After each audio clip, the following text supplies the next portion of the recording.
referral. So, a few things, first of all. We got to define, first of all, what is a properly collected referral, and what does that look like? So in other words, a referral that is properly collected is a referral that no matter who phones, whether it's the person who collected it or a different agent, they both have the same chance of booking that appointment and making that presentation. So let's start off by defining what a properly collected referral should look like. So a properly collected referral is one that can be easily contacted by an agent, and an appointment can still be made. By any agent, sorry, and an appointment can be made. In order to achieve this, we must understand what information is needed so that the agent who collected it or another agent can call the referral and have the exact same opportunity to book an appointment. A properly collected referral must have the following information. First and last name of the person referring, so that's the union member, the association member, the policyholder, or the referral, because we get referrals off referrals, right? The relationship to the person being referred. So this is important to do this right, and this is something that in training you would learn through the training class that we have. This is that we gotta do that right, because the problem with doing it wrong sounds like this. So if I call John and I say to John, John, I recently went to see your father, Jack, but it turns out that Jack is the son of John, I just messed up that appointment. Because I'm going to say I recently went to see your father, when in fact the person I went to see is the son. So you have to make sure that when you're collecting that information, it's done properly. So that's one that happens. The next is the name of the group, if there's a group associated with that. So if it's a union referral, the name of the group they belong to. And I actually extend that to not just the group, but the employer.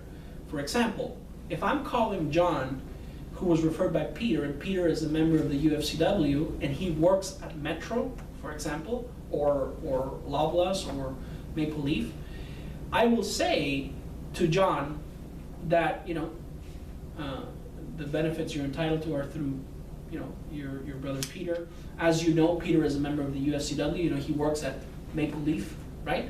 He's got the union through Maple Leaf. So there's an immediate association there of, first of all, legitimacy to who we are, because all of a sudden, why would I know where his brother works? And what happens is it brings a lot of credibility to your phone call, where it's going to make it a lot easier for you to book that appointment, as opposed to not knowing that or not having that information. So, a telephone number, important. Make sure you got the number right. The city they live in, so that's important too, because often people say, yeah, I have a brother in Brampton, and I say, okay, we're in Brampton, square one, they say, right? And it's like, that's not really Brampton. So just make sure you get intersections or the address. Many people will know the exact address of their family members. Intersections, if not, they don't know the address. Name of the spouse, very important. So if I'm talking to John and he's referring Peter, and Peter is married, I need to know Peter's wife's name, because it sets me up to have a very good phone presentation when I'm booking that referral. Their occupation, which will come through rapport building. When you're building rapport with John, he'll tell you a little bit about his brother Peter, and the number of kids that they have. So all of this information, again, name of the group, name of the person, telephone number, city, address, name of spouse, if applicable, of course, occupation and number of children, will make that referral be properly set up for somebody else to call. Now, in our standard presentation for a union member, or for anyone that we meet actually, we ask them, after we collect the referrals, to send them a text or to inform those family members that somebody from AIL will be contacting them. So that doesn't always happen. So we're going to find that only happens about 20% of the time. The other 80% of the time, they forget, they don't do it, whatever the case may be. I want you to know that it doesn't matter. That though 80% of the time, they're not going to let the other family members know that we were there and we met them, you have a great opportunity still to book that person. And here's why. We're going to address that right away on the phone presentation. So we're going to address right away whether or not they were contacted and make that not be a big deal if they didn't by explaining what happened. And so the phone script pretty much starts off like that. It starts off like that, addressing the fact whether or not they were contacted by the person who referred them. Now, for the 20% of the time that they were contacted by the person who referred them, that is one of the fastest phone calls you're ever going to have, because then they know who we are, why we're calling, and our intentions. So it's going to be really easy to book that person, or it's going to be very fast before they say thanks but no thanks and hang up, which is good. I like that. I like to, okay, they don't want it, thank you, next, right? And when they say yes, they contacted us, I was waiting for your call, or I'm glad you're calling now because we want to meet you, or whatever you're going to hear people say actually, then it's one of the easiest appointments to set, and it's great. So, having said that, when it comes to this one here, it starts like this. So, good evening, may I speak to Peter? So, actually, I'm going to do it on the phone.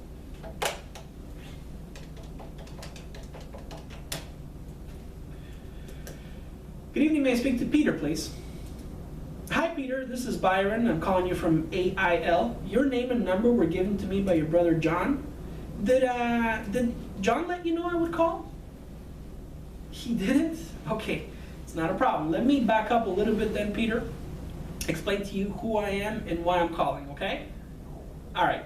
So I recently went to see John. In fact, I was there on Saturday, this Saturday afternoon. And as you know, John is a member of the UFCW, the United Food and Commercial Workers Union. You know, he works at Maple Leaf Foods, right? That's right. And as members of the union, certain benefits open up to them. One of the benefits, Peter, was an additional accidental policy for $2,000 that they could extend to family members and close friends at no cost. So they actually chose to include your other brother, Jackson, your parents, Paul and Marie, your sister, Jane, as well as yourself. So I'm calling to let you know, Peter, that this has been done for you at no additional cost. And the reason I'm calling you is to actually ask you, if something were to happen to you, Peter, we need to know who would you like to put down as your beneficiary for this?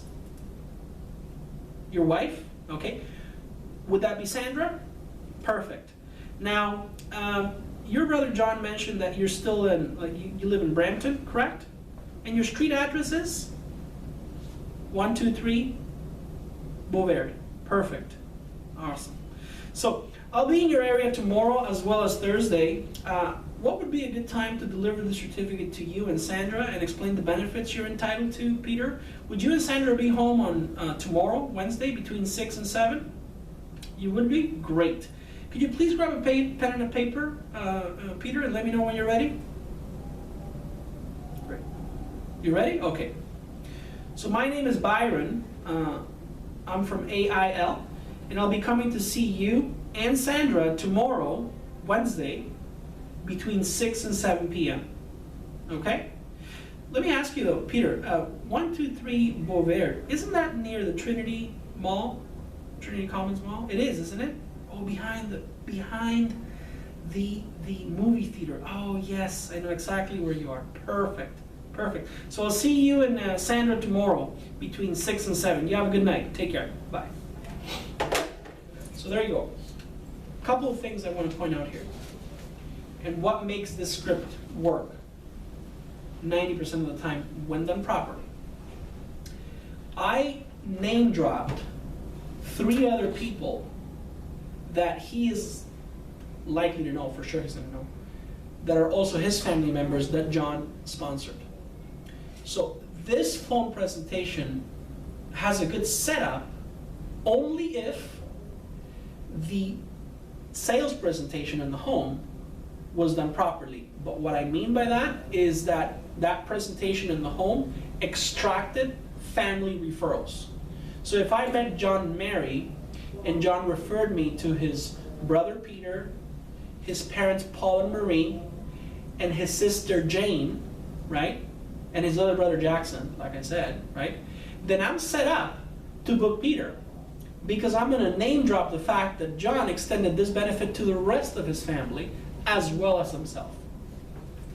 I can tell you, it works wonders when you do that on the phone presentation, because all of a sudden what happens is the credibility is higher, and that person realizes, okay, this person actually does know my brother, obviously, because he was there on Saturday, and he knows he works at Maple Leaf Foods, and he also extended this to the rest of my family. I gotta tell you, when you do that, and again, it can only be done when the initial referral collection was done well. In other words, you extracted enough referrals that you can name drop, hopefully 3 people, if not 2 people, or at least 1 person. Name dropping means somebody other than themselves that was also referred by that person that they are likely to know. So if it's a family member, of course they're going to know it, right? So if it's another sibling or parents is perfect actually, because it's just easier to do that. And then the presentation goes really smoothly from that point. Now, another thing, when I say who would you like to put down as beneficiary, it's likely they're going to always say their spouse or the name of the person. So if they say, well, I'll put my wife down, if I did my job in collecting the referral, I already know the wife's name. So then at that point, I'll say it. So if he says, as I'm asking, so the only reason why I'm calling is to ask you who would you like to put down as beneficiary, and he says at this point, well, my wife, would that be Sandra? So you see, that's another piece of information that I have, and then he's only going to say at that point, of course, yes. Or he may say, well, I'll put Sandra down. And I'll say, well, that's your wife, isn't it? He'll say yes again. So I have no way to lose there on yet another positive response. Again, I already know the city. So he mentioned you're in Brampton. Yes, another yes. And if I know the city and the address, I'll break that down. I'll say, no, he mentioned you're in Brampton. Yes, that's correct, perfect. Now, is your address still 123 Beauvais? Yes, that's another yes. So that's 3 yeses, right, in a matter of 15, 20 seconds. It is now very easy to book that appointment because I have a lot of positive affirmations, which is yes, yes, yes, yes. And at the end, again, closing the time slot, you use the exact same philosophy that I taught you in the union script, which is if you're talking to somebody today at 6 p.m., it's likely they're going to be home tomorrow at 6 p.m. It's just that same thing, right? And notice again, please grab a pen and a paper. Are you ready? My name is Byron. I'm, from AIL. I'll come and see you and Sandra, in this case with Sandra, tomorrow between 6 and 7. And then if I know the area very well, I'll verify, yeah, isn't that near a landmark, a movie theater, mall, whatever the case may be, right? And I find that when that is done, the show ratio on the appointments is abnormally high. When I say abnormally high, I'm talking 80 to 90 to even 100% show ratio, right? On appointments, right? So that's when they say no, which is 80% of the time, meaning no, they didn't contact me. So I'm talking about the beginning. The first question that we ask is, did they let you know I would call? No? Okay, let me back up a little bit and tell you who I am and why I'm calling. So again, this, at this point, is very important to take a tone of voice that is, again, going to educate that person as to what happened. And it's very important also that the way you speak to them on the phone, it's almost like you're telling us, like you're storytelling, which you are actually storytelling, because the story is you went to see John. You were there on Saturday. As they know, John is a member of the United Food and Commercial Workers Union because he works at Maple Leaf Foods. See, all these are facts of the story. And what you're doing is you're creating a backstory to allow him to trust you and say, yes, come and see me too. That's really what you're doing. Okay, that's the psychology behind it. Now, what reinforces that backstory is the fact that John thought of you, your brother, your other sister, and your parents. You see, when I name drop those people at that point to Peter, I'm basically telling him, yeah, everybody's doing this, right? It's not just you, it's your parents, Jackson, your sister Jane, etc. So that gives the credibility, gets it up. And the other example, when they say no, when they say yes, so let's role play this again. Good evening, may I speak to Peter, please? Hi, Peter, this is Byron. I'm calling you from AIL. Your name and number were given to me by your brother, John. Did he let you know I would call?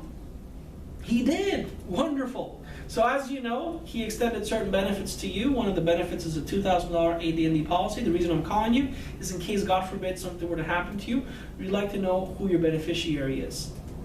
Notice, I am not name dropping here. Why? I don't need to. He's either going to let me in or he's going to tell me no really fast. So I don't need to build a whole backstory to gain his trust and book an appointment.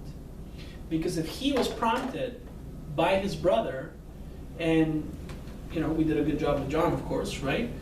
Then it's going to be very simple for him to either say, yes, come in, give me my certificate, I want to hear what you have to say. I'm not saying he's going to say that, he's just going to give me the appointment.